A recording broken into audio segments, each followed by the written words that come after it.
Hello everyone, this is Soumya and welcome back to my channel get enrol with Soumya. आज BEd lesson plans में science का plan number 18 discuss करते हैं।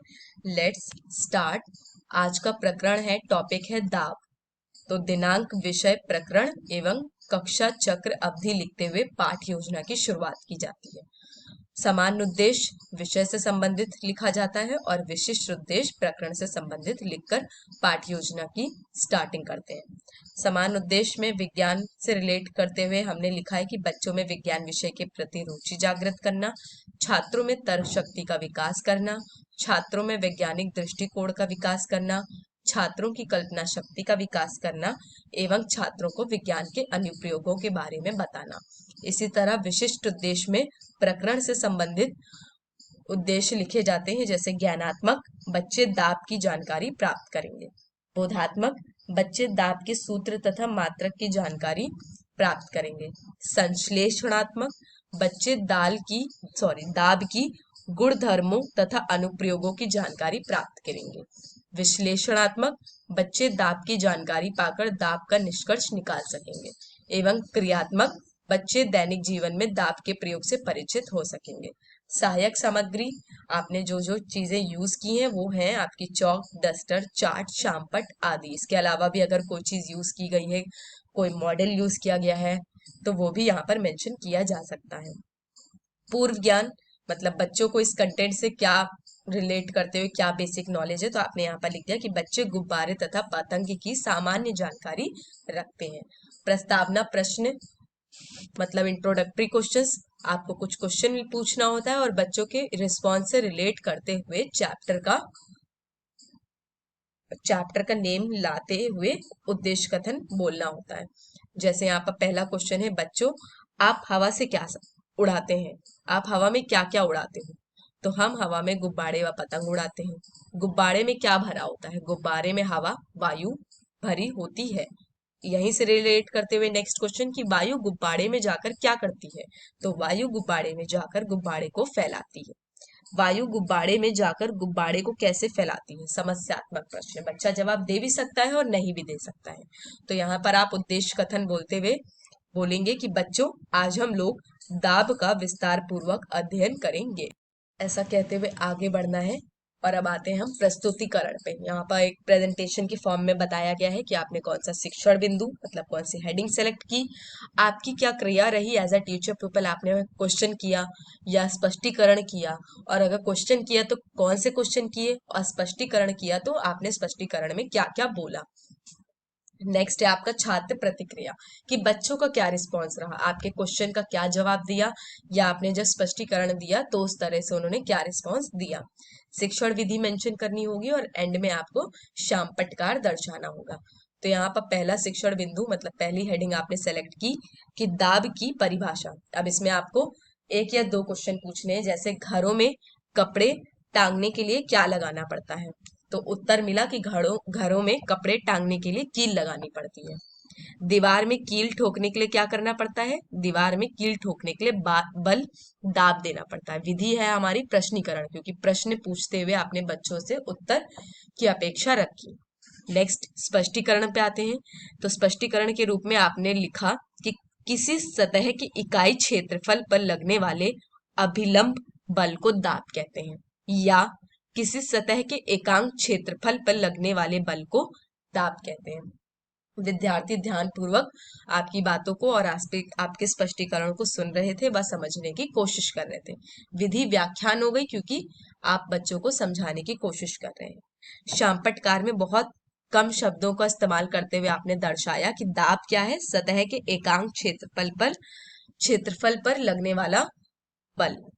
Next heading पे आते हैं, जो कि है दाब का सूत्र एवं मात्रक। तो गुब्बारे में क्या भरा होता है? गुब्बारे पर दाब होने से क्या होगा? पहले क्वेश्चन का उत्तर आपने दिया कि गुब्बारे में वायु भरी होती है, और नेक्स्ट का उत्तर मिला कि गुब्बारे पर दाब देने से गुब्बारा फूट जाएगा। विधि हो गई प्रश्नीकरण, क्योंकि आपने प्रश्न पूछा। स्पष्टीकरण में आपने दर्शाया कि दाब का सूत्र है सतह के लंबवत बल अपॉन सतह का क्षेत्रफल, या P is equal to F upon A। बच्चे ध्यानपूर्वक आपकी बातों को सुनेंगे व समझेंगे। विधि हो गई व्याख्यान। बोर्ड पर आपने दर्शाया कि सूत्र है F P is equal to F by A. P है सतह पर दाब, एफ इज इक्वल टू सतह के लंबवत बल, ए इज इक्वल टू सतह का क्षेत्रफल। आगे बढ़ते हैं। दाब का मात्रक, तो बल का मात्रक अपॉन क्षेत्रफल का मात्रक, मतलब न्यूटन अपॉन मीटर स्क्वायर। तो दाब का मात्रक हो गया न्यूटन अपॉन मीटर स्क्वायर, जिसको हम पास्कल भी बोलते हैं। शामपटकार में आपने दर्शाया कि मात्रक है न्यूटन अपॉन मीटर स्क्वायर, और इसी को हम पास्कल के नाम से भी जानते हैं। नेक्स्ट हेडिंग, वायुमंडलीय दाब तथा द्रव्य दाब। तो पहले आप फिर से क्वेश्चन पूछेंगे कि हमारे चारों ओर किसका आवरण है, तो उत्तर आपको मिला कि हमारे चारों ओर वायु का आवरण है। नेक्स्ट क्वेश्चन आपने पूछा वायु के आवरण को किस नाम से जाना जाता है, तो वायु के आवरण को वायुमंडलीय दाब कहते हैं, और ये विधि है आपकी प्रश्नीकरण विधि। स्पष्टीकरण देते हुए आपने लिखा कि वायुमंडलीय दाब, यह दाब पृथ्वी के वायुमंडल में किसी सतह की एक इकाई पर उससे ऊपर की हवा के वजन द्वारा लगाया गया बल है। यह दाब पारे के 76 सेमी लंबे कॉलम के भार में बराबर होता है। इसका एसआई मात्र बार होता है। 1 बार is equal to 10⁵ newton per metre square. Next आपने द्रव्य दाब लिखा, और इसमें आपने बताया कि यह दाब द्रव के अणुओं के द्वारा बर्तन की दीवार अथवा तली के प्रति एकांक क्षेत्रफल पर लगने वाला बल है। द्रव दाब P is equal to H G D, जहां पर H है ऊंचाई गहराई, G है आपका गुरुत्वीय त्वरण, और D है आपका द्रव का घनत्व।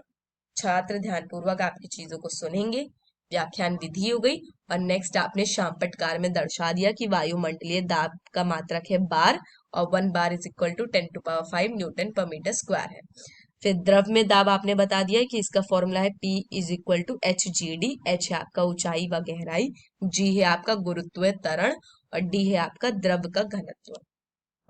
फिर आपने बोधात्मक प्रश्न के रूप में कुछ क्वेश्चन फॉर्म किए, जैसे दाब क्या है, दाब का सूत्र लिखो, दाब का मात्रक बताओ, एवं द्रव में दाब का सूत्र बताओ। शामपटकार में आपने दर्शाया, जैसे आपने पाठ्य योजना की स्टार्टिंग में दिनांक, विषय, प्रकरण, कक्षा, चक्र, अवधि लिखा था, बिल्कुल सेम आपको वैसे यहाँ पर भी लिखना है। बोर्ड को 2 भागों में विभाजित करिए। पहले आप एक तरफ लिखेंगे, और जब आपका स्पेस भर जाए तभी आप दूसरी तरफ लिखना स्टार्ट करेंगे। तो पहला उत्तर आपने यहाँ पे दिया कि दाब क्या है, तो सतह के एकांक क्षेत्रफल पर लगने वाला बल। सूत्र, तो सूत्र आपने लिख दिया P is equal to F by A. P is equal to सतह पर दाब, F इज इक्वल टू सतह के लंबवत बल, और A इज इक्वल टू सतह का क्षेत्रफल। अगर दाब का मात्रक की बात करें तो मात्रक हो गया हमारा न्यूटन पर मीटर स्क्वायर, जिसको पास्कल भी कहा गया है। फिर द्रव में दाब का सूत्र बताओ, तो द्रव में दाब का सूत्र है P is equal to H G D. H है ऊंचाई गहराई, G है गुरुत्वीय बल, और D है द्रव का घनत्व। निरीक्षण कार्य मतलब आपने इन्वेस्टिगेशन की जब बच्चा शामपटकार अपने कॉपी में कर रहा था, और फिर उसके बाद आपने पुनरावृत्ति क्वेश्चन के रूप में यहाँ पर कुछ क्वेश्चंस फॉर्म किए। किसी भी फॉर्म में true false match the following आपके ऊपर है। तो यहाँ पर फिल इन द ब्लैंक्स के फॉर्म में 4 क्वेश्चन बनाए गए हैं, जैसे दाब का मात्रक डैश है, वायुमंडलीय दाब का मात्रक डैश है, द्रव में दाब का सूत्र डैश है, एवं 1 बार is equal to dash newton per metre square होता है। अंत में आप गृह कार्य लिखेंगे, जैसे किसी तल पर 10 न्यूटन का बल लगता है, और तल का क्षेत्रफल 2 मीटर स्क्वायर है, तो दाब की गणना करो। ऐसा करते हुए पाठ योजना समाप्त करते हैं। आज के लिए बस इतना ही। Please don't forget to like, share and subscribe my channel. Keep supporting, keep learning. Thank you.